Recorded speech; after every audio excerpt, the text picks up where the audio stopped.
Hello everyone, welcome back. I hope you all are doing good. So for today, we are just going to study some cases or some questions related to post-hemorrhagic anemia.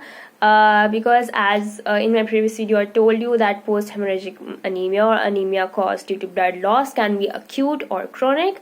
Acute is due to trauma, or chronic can be due to chronic conditions like most commonly I gave you example of ulcer. So anyways, let's see the question. The question says that a patient is complaining of having alveolar hemorrhage for 6 hours after tooth extraction. So you see, after tooth extraction there is bleeding in her mouth, and especially the patient has history of essential hypertension. There's pale skin and the hemoglobin is reduced, or the hematocrit is reduced. And while the bleeding and coagulation time is normal, so by bleeding and coagulation time you can understand that there is no pathology of the platelets or the coagulation factors. There's acute hemorrhage or acute blood loss.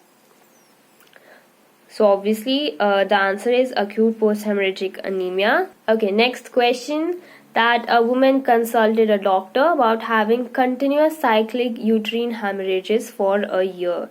So uterine hemorrhages for a year. So you see, this timeline is not fit for an acute condition. So for a year it means the hemorrhage has been slow and for a long time, that is a year. And in this you can see the hemoglobin is reduced, erythrocytes are reduced, color index is reduced, and obviously we can see some degenerate forms of erythrocytes, that is hyperchromic erythrocytes. So obviously very easy that this is a chronic post-hemorrhagic anemia. Okay, next we have a patient complains of a pain in epigastric area, vomit, masses have the coffee color of coffee grounds. The patient also has a melena, so you can see that there is coffee ground melena. It is characteristic for a bleeding ulcer, and also melena, that is upper GI bleed. The erythrocytes are reduced, hemoglobin is reduced.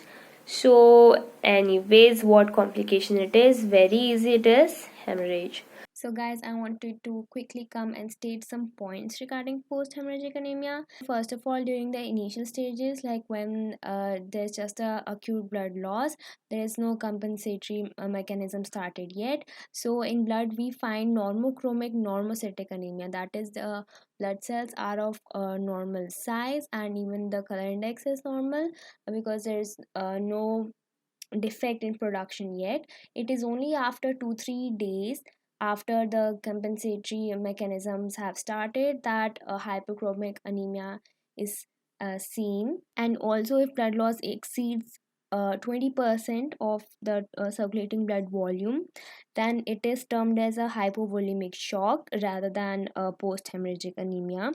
And also regarding the chronic post-hemorrhagic anemia, due to its chronic process, the iron stores are gradually depleted, so it mimics like iron deficiency anemia. So you have to differentiate between these two. So that's it for this video, guys. I hope it was useful, and stay tuned or subscribe to my channel for more such videos. Thank you.